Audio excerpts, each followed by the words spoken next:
Los últimos 4 años y pico, unos cortos meses más, he visto que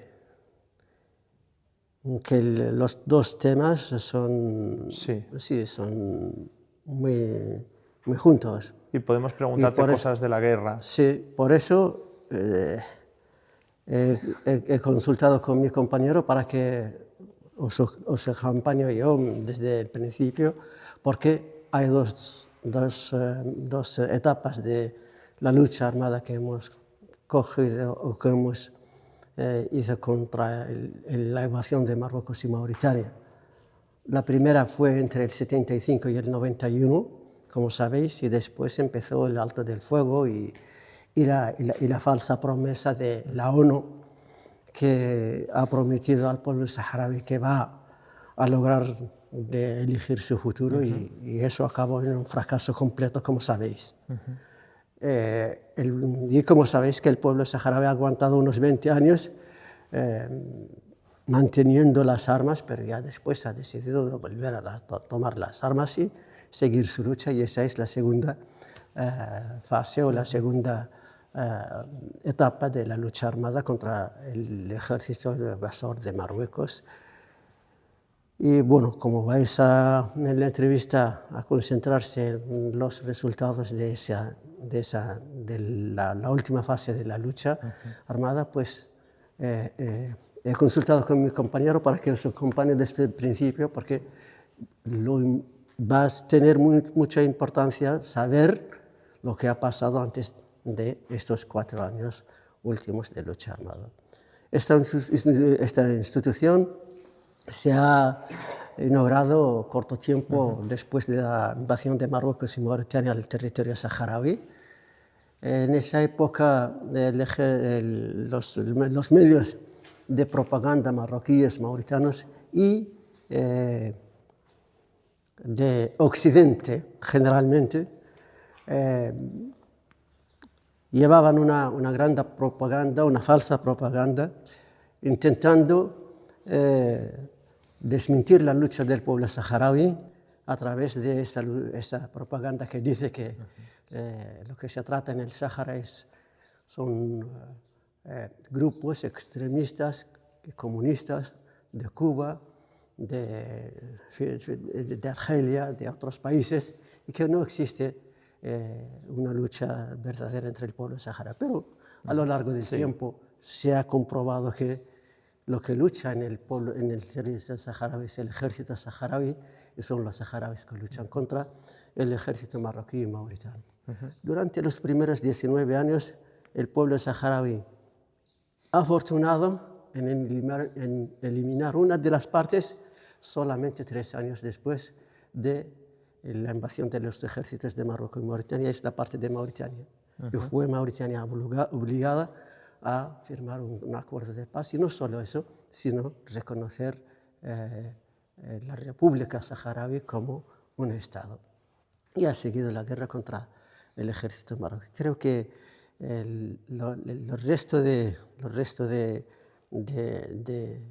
esta historia, de estas etapas, de lo que ha ocurrido durante los 19 años, podemos seguirlo en el resto del museo. Sí, porque...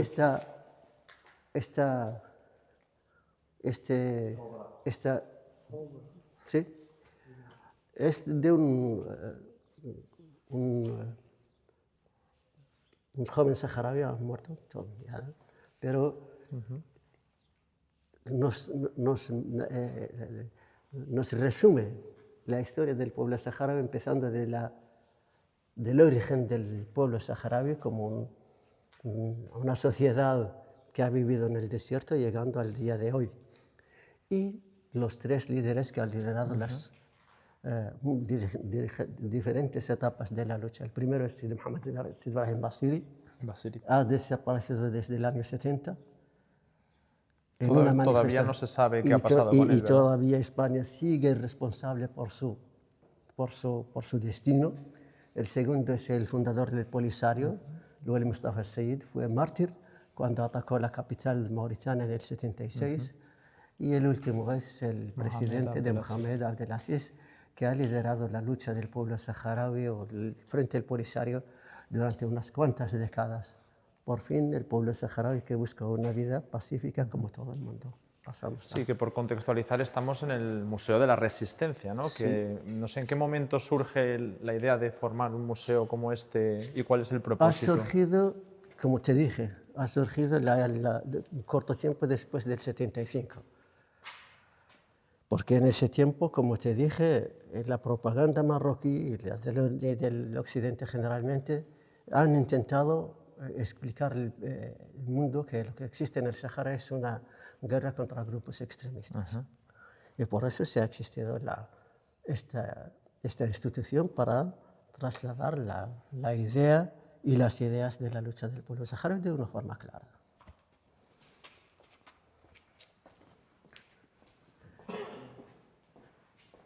Aquí tenemos subfusiles que fueron utilizados durante la lucha armada del pueblo saharaui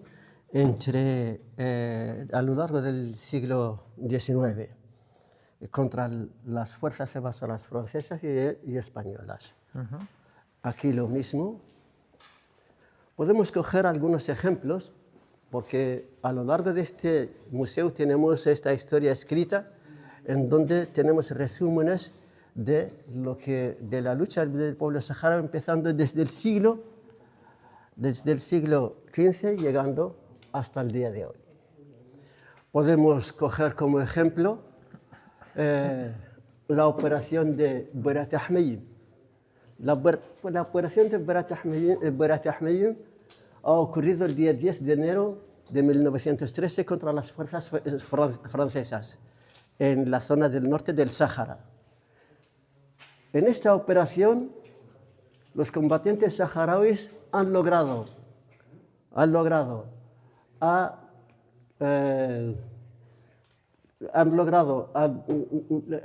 acoger unos 105 subfusiles de estos, en el momento que los restantes saharauis no tenían muchas armas, pero en esta operación han logrado acoger 105 con 20.000 piezas de municiones y 500 camellos como... De modo que la lucha de saharaui... resistencia Y eso ha saharaui... ayudado a los resistentes saharauis a seguir su lucha contra los franceses. Aquí tenemos el informe del jefe de esta operación, que es el coronel francés Maury. Este informe, que lleva unos 13 hojas, ha escrito sobre esta operación y reconoce su derrota en esta operación. Vamos a hacer un salto a los años 70, cuando apareció la Organización de la Liberación del Sáhara. Su fundador es Mohamed Sid Brahim Basiri. Como vemos aquí, los seguimientos de la policía española a las actividades de Basiri, pero también unos informes sobre la organización y sobre el seguimiento de la inteligencia española y sus cuerpos de seguridad contra el movimiento. Vamos a hacer aquí después de que fue capturado. ¿Todo esto ocurrió antes de que surgiera el Frente Polisario? Sí, esto ocurrió en el año 70, exactamente en el día 17 de junio de 1970. Vamos a seguir. Claro, una vez que se aclaró que España no ha entendido o no ha seguido la parte pacífica en la lucha del pueblo saharaui, pues el pueblo saharaui ha decidido entrar en una lucha armada contra el ejército marroquí, el ejército español, me refiero, y aquí tenemos el manifiesto de la fundación del Frente Polisario en el día 10 de mayo. Aquí tenemos el informe de la fundación del PROE escrito por Mohamed Abdelaziz, el mártir Wali Mustafa Seyid, y aquí el primer estatuto del Frente Polisario escrito a mano por parte de Mohamed Abdelaziz. Aquí tenemos los fundadores del Frente Polisario. El Frente Polisario ha empezado su lucha contra España con 17 hombres, tenían 10 armas y 4 camellos. Es decir, la lucha que lleva el pueblo saharaui desde hace 50 años ha empezado con estos números. 17 hombres, 10 armas y 4 camellos. Aquí tenemos los combatientes que hicieron la primera operación contra el primer puesto militar español. Y aquí tenemos los resultados. Porque las primeras armas acciones capturadas del Frente Polisario fueron contra España, no fueron contra España, Marruecos ni Mauritania. Contra España en el 1973. Y aquí tenemos el informe del jefe, el oficial español que estaba en la zona del Janga. Vamos a seguir.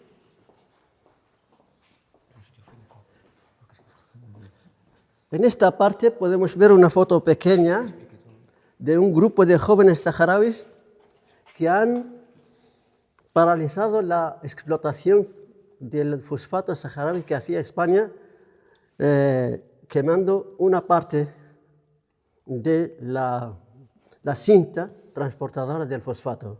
Todos fueron capturados por las fuerzas de seguridad españolas, fueron encarcelados y después se han intercambiado con otros prisioneros del ejército saharaui, como vamos a ver en la siguiente.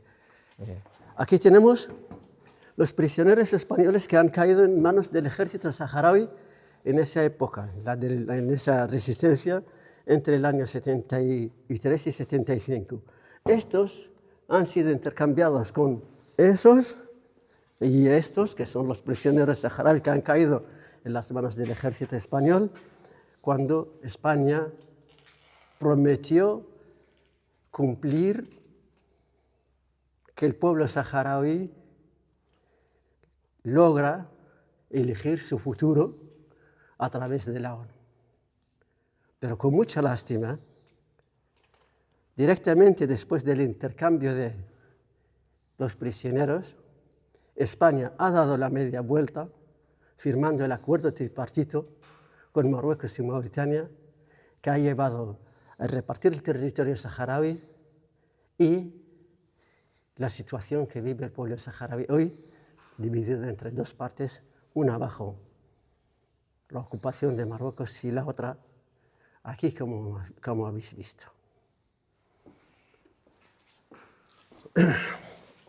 Aquí tenemos el informe de la Comisión de la ONU que ha visitado el territorio saharaui en el 1975.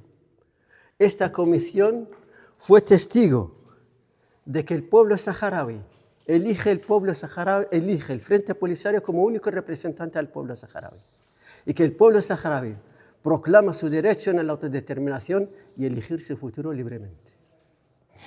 Pasamos a otra parte. En esta parte tenemos el informe o el resultado de la reunión de la Unión Nacional Saharaui que ha tenido fecha el día 12 de octubre de 1975. En esta reunión, todas las fuerzas políticas que existen en el territorio saharaui se han unido bajo la bandera del Frente Polisario, un éxito de unión que sigue hasta el día de hoy a nivel del pueblo saharaui. Como sabéis, el único representante reconocido internacionalmente al pueblo saharaui es el Frente Polisario. Aquí tenemos las firmas de los miembros de lo que se llamaba en la época del colonialismo español la Asamblea General, esa institución que presentaba los saharauis ante las autoridades coloniales españolas.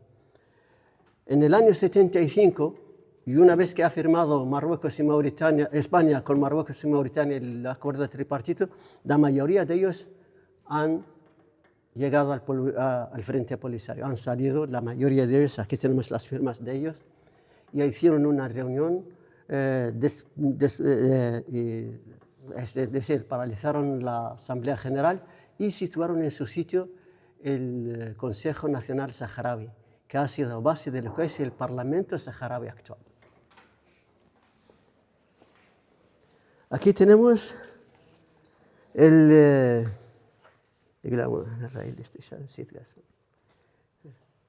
La Corte Internacional de Sí, Justicia.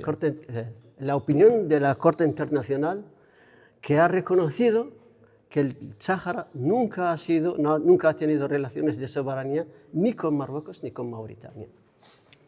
Con estas palabras, el mártir El Wali, en el día 27 de febrero, cuando España anunció su salida definitiva del territorio saharaui, en el mismo día, el mártir El Wali proclamó la República Árabe Saharaui Democrática en el día 27 de febrero de 1976. El logo del Polisario, y aquí tenemos algunas fotos de actividades diplomáticas en distintos puntos del mundo. Los países que reconocen la República Saharaui. Paco, قايل لك عن ذو الصور زينات. ذو الصور زينات. Este es un buen trabajo. Este es un buen trabajo. No, porque yo trabajaba aquí como director antes y las fotos que tenía eran muy antiguas y no creía que iban a salir como estas. Allah يمتنكم ويعدكم. Porque esto es que si veis las fotos que teníamos antes, no crees que van a salir. Wallah, ما كنت قايل عنهم que van a salir así. Me sorprende, la verdad, a mí mismo me sorprende. Es que el problema aquí es la dura condiciones. Mira, aquí podéis ver cómo estaban las fotos, por ejemplo. Mira, aquí eran así las fotos, mira. Esas fotos eran así. Entonces es un éxito que se valora a estos hombres que lo han hecho. Aquí tenemos el acuerdo de paz entre el Frente Polisario y Mauritania, que se ha firmado en el mes 8 de 1979, después de que Mauritania reconoció la República Saharaui y salió del territorio saharaui. Continuamos.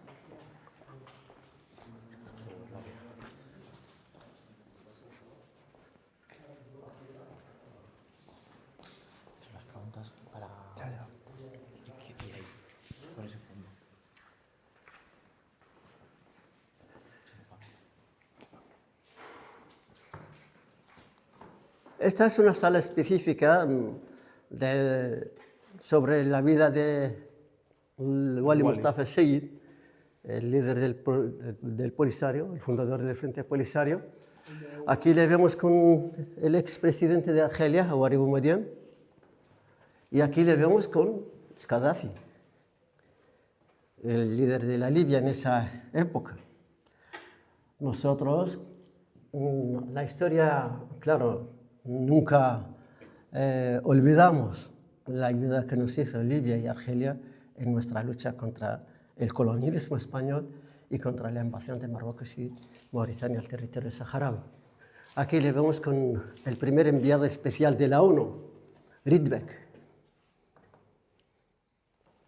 Este primer enviado especial ha visitado los campamentos en el año 1976, principios del 76.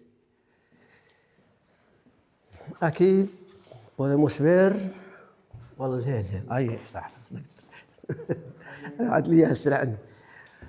fotocopias de los carnés. El primer carnet. Sí. Y aquí tenemos el seguimiento de la policía española y la inteligencia española de sus actividades. Aquí tenemos algunas ideas escritas a mano por parte del Wali y órdenes. Aquí discursos políticos. La forma que él trabaja administrativamente con manos así. Y aquí con el general Shab, el líder de la revolución de Fitna. Y esa foto vuelve al día de la proclamación de la República Saharaui. Aquí cartas escritas a distintos personajes internacionales, entre ellas una carta a Mukhtar al-Daddah, el expresidente de Mauritania en esa época, la época de la guerra, y otra a Hassan II. Aquí empezamos con otra fase, que es los primeros resultados de la lucha armada contra Marruecos y Mauritania ya después del año 75. Podemos ver estas fotos. Cuando empezó el ejército saharaui su lucha contra España, ha empezado con grupos de combatientes andando a pie. Y después contra el ejército marroquí, casi lo mismo. Corto tiempo después, todas estas armas capturadas del ejército mauritano y el ejército marroquí. Lo mismo, prisioneros marroquíes y mauritanos, medios capturados del ejército marroquí y mauritano, prisioneros mauritanos, marroquíes. Durante los 19 años de lucha contra Marruecos, el ejército saharaui ha logrado capturar más de 3.000 soldados y oficiales marroquíes. En la misma época, el ejército marroquí ha logrado capturar solamente a 160,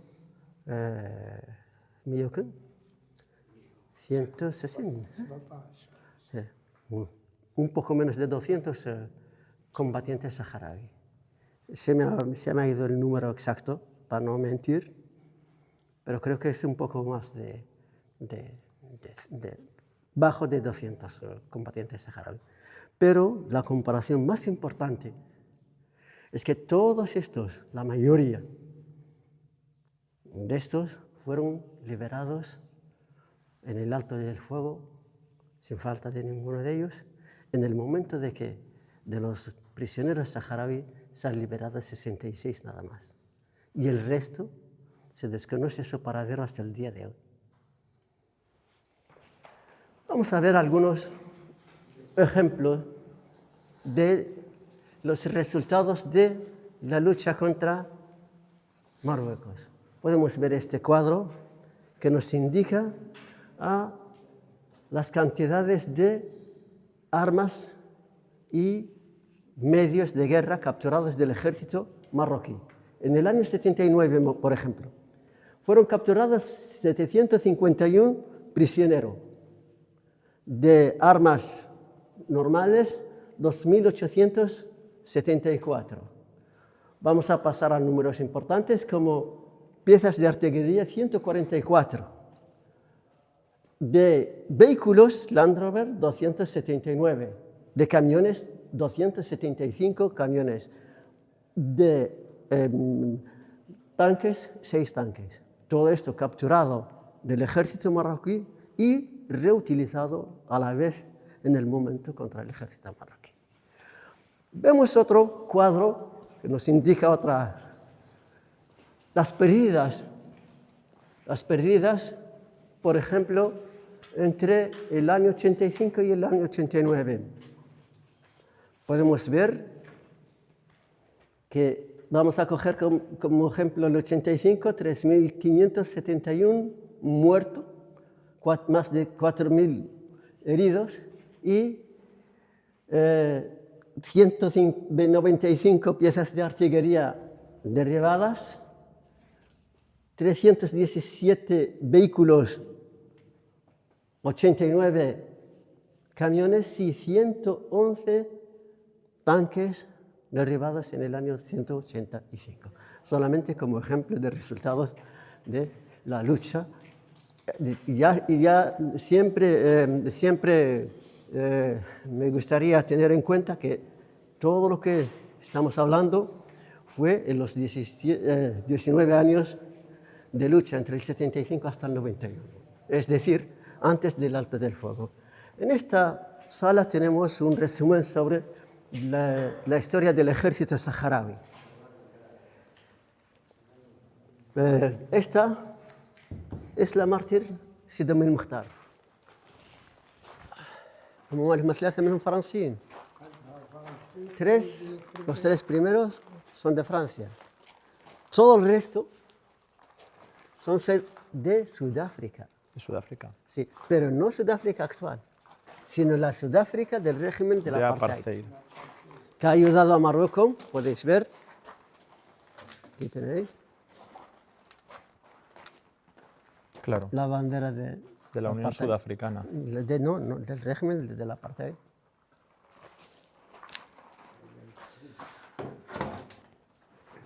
Ahí tienes un vehículo blindado de...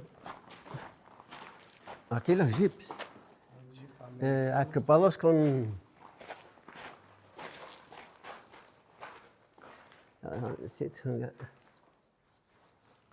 Con cañones de 106 milímetros. Sí, 106 milímetros. Aquí un vehículo blindado de administración. Una parte de los documentos capturados en este vehículo lo vais a ver ahora mismo en la otra sala. Ajá. Aquí, ametralladoras 14,5 y 23 milímetros de origen de Rusia. Han llegado a Marruecos a través de Egipto.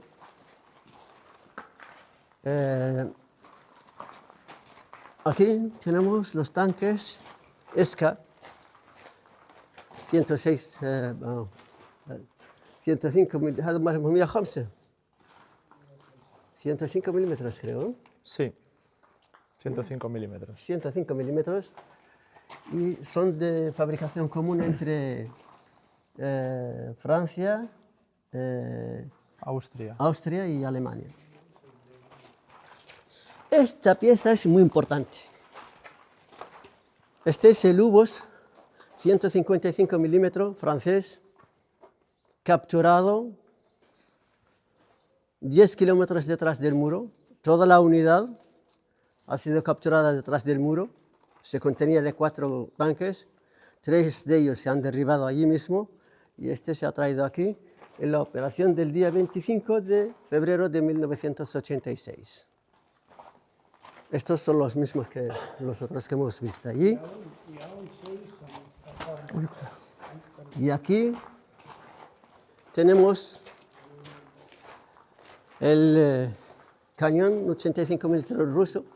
Siempre toda la arma de Rusia ha llegado a Marruecos gracias a Egipto, Irak en la época de Saddam Hussein y Libia en un tiempo. Pero aquí tenemos los cañones llamados 105 milímetros americanos, británicos.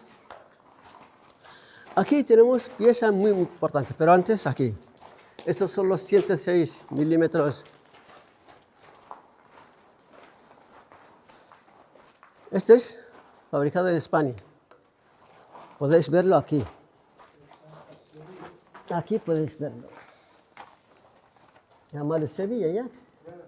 ¿Para هو؟ Sí, de Sevilla. Fabricación de artilleros de Sevilla.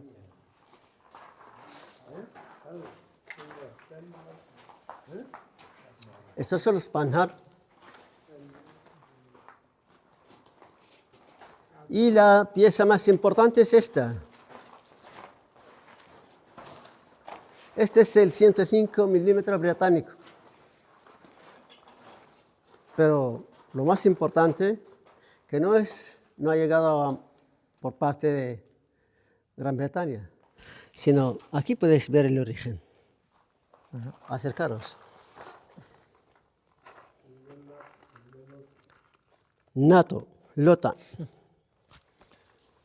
A través de la La OTAN.